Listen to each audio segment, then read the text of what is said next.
The first question: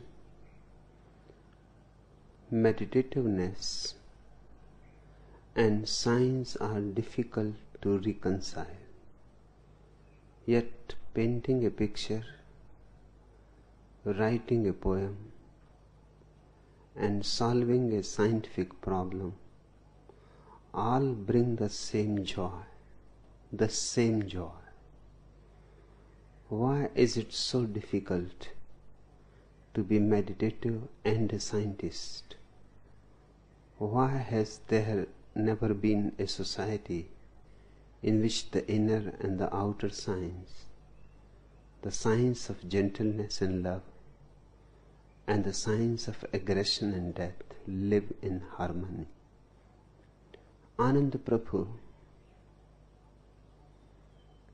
the very effort to reconcile the polar opposites is wrong.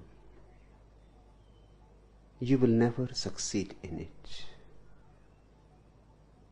It is like trying to reconcile day and night. It is like trying to reconcile life and death. You need not reconcile them. You have only to see that they are reconciled. Day and night are perfectly moving in rhythm. Life and death are like two wings of existence.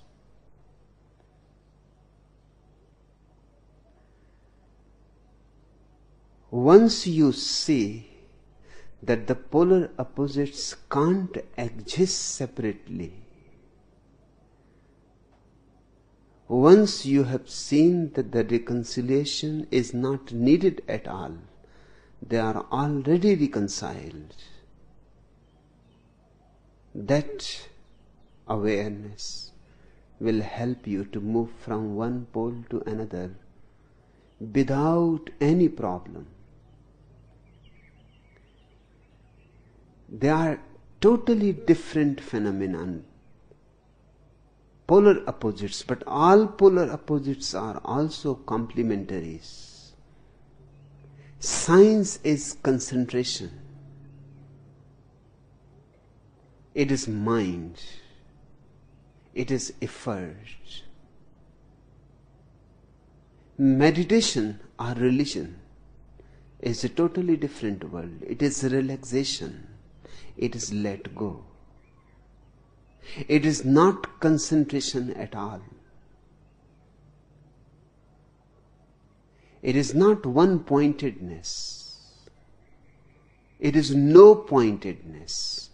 So how can you reconcile them?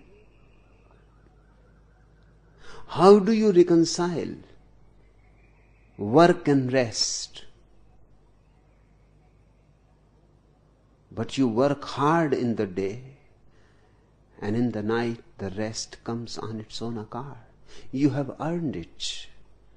Your hard work brings rest.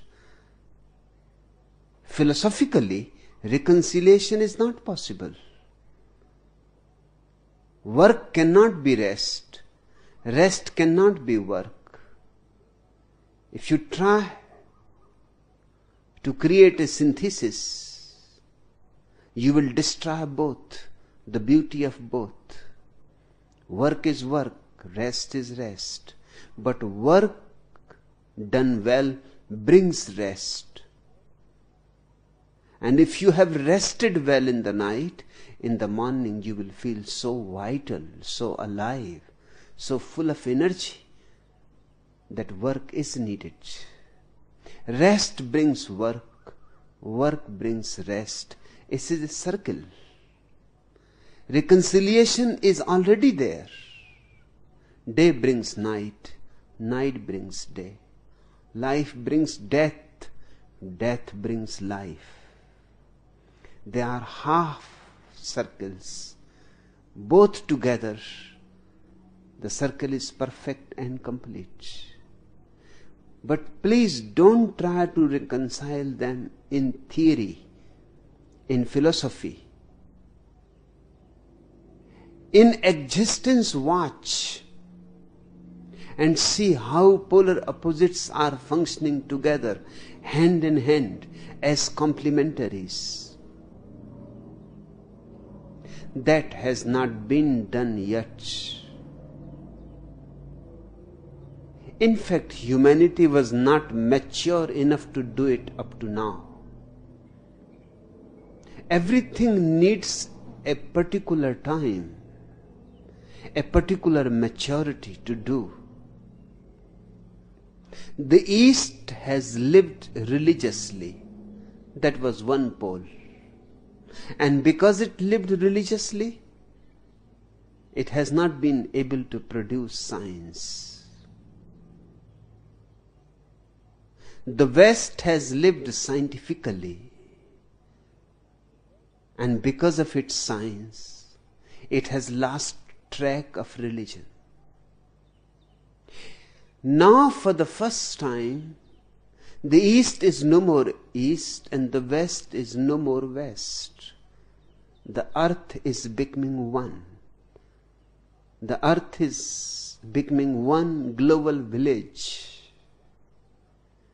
This is the time when the reconciliation can be seen, can be understood. Man is entering into a new phase. A new consciousness is to dawn. For at least 10,000 years, as far as consciousness is concerned, nothing new has happened.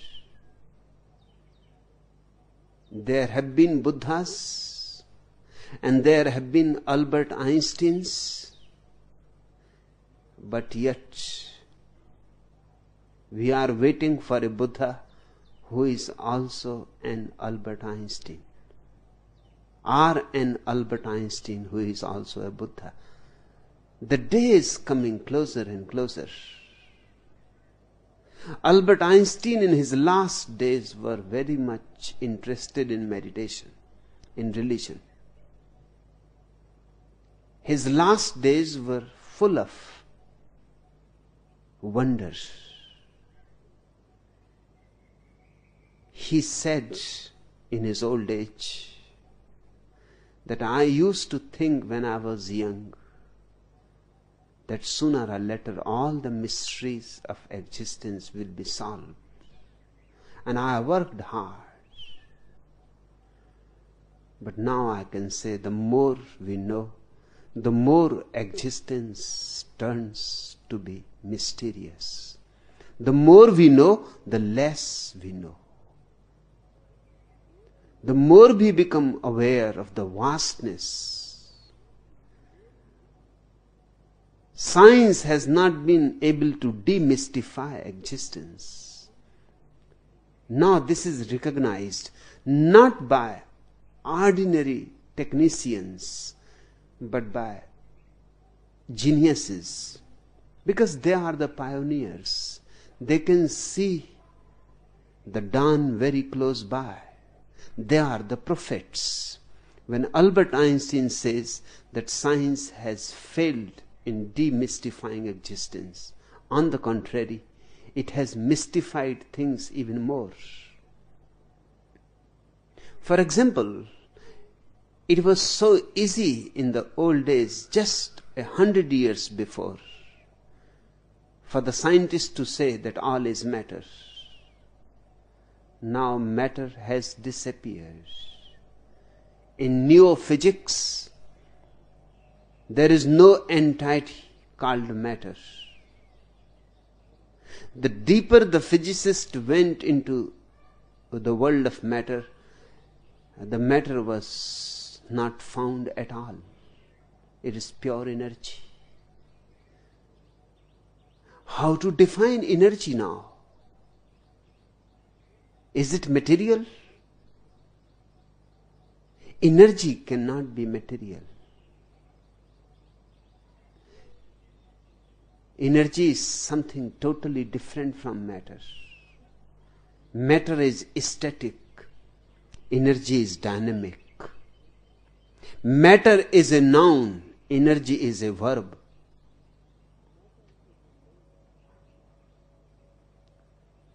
Matter is measurable. Exactly that is the meaning of the word matter. It comes from measure. The root means measurable. Matter can be measured. That's why it is called matter. Energy is immeasurable. It cannot be called matter. And as the physicist has entered into the world of energy, he has become more and more puzzled.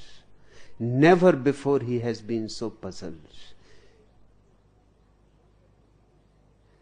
Mystics have always been in awe before existence. The physicist is for the first time in awe. Because he is for the first time touched something very vital. Otherwise he was just looking from the outside.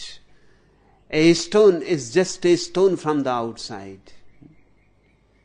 The physicist now knows that the stone is not just a stone. It contains universes.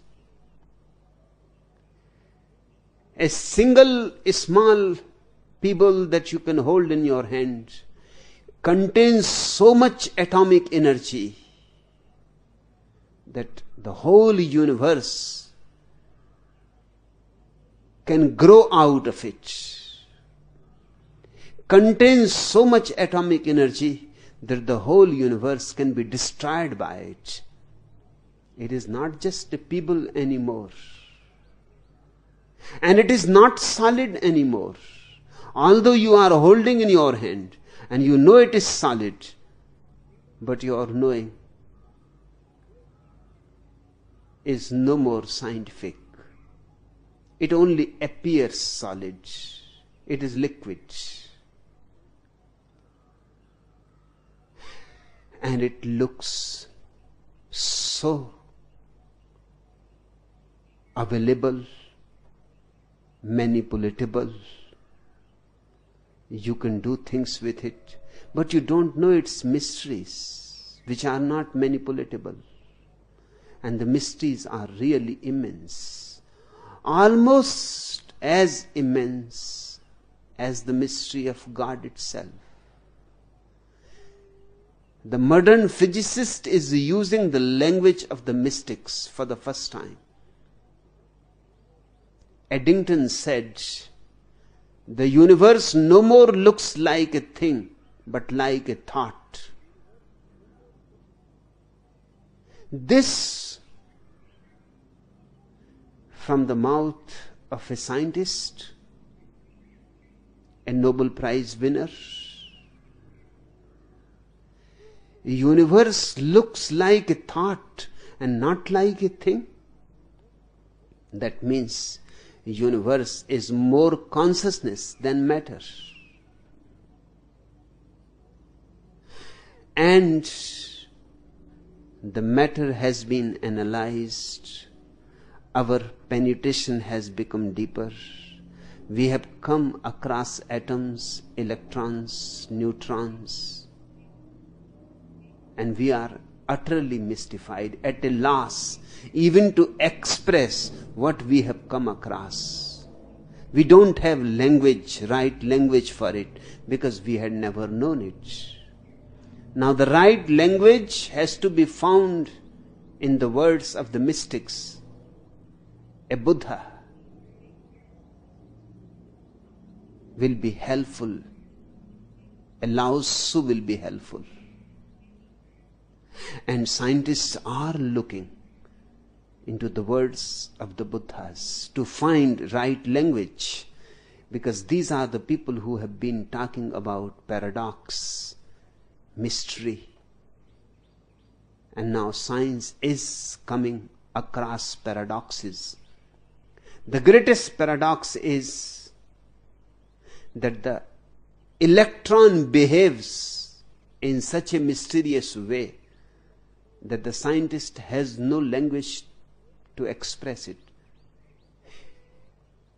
It behaves simultaneously as a particle and as a wave. This is impossible, inconceivable by the mind. Either something is a particle or it can be a wave. The same thing at the same time cannot be both. You know Euclidean geometry. Either something is a point or something is a line. One thing at the same time cannot be a point and a line together. A line means many points following each other in sequence. A single point cannot function like a line. But that's how electrons are functioning. Simultaneously, as a point and a line, as a particle and a wave. What to make out of it? How to say it? The scientist is dumb. Now he knows that the mystics who have always been talking in paradoxes, who have been saying God is far away and very close by, must be saying something through their experience.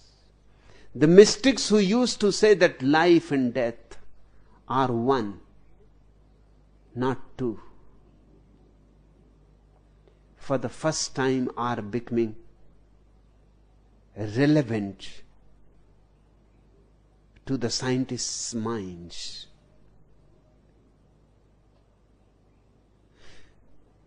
A new science is arising, which says it is a science of uncertainty. No more certainty.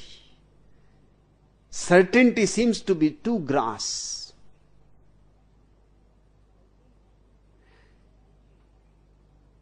Mahavira, 25 centuries before, used to state each of his statements with a perhaps. If you had asked him, is there God? He will say perhaps. In those days, it was not understood at all. Because how can you say perhaps? Either God is or is not.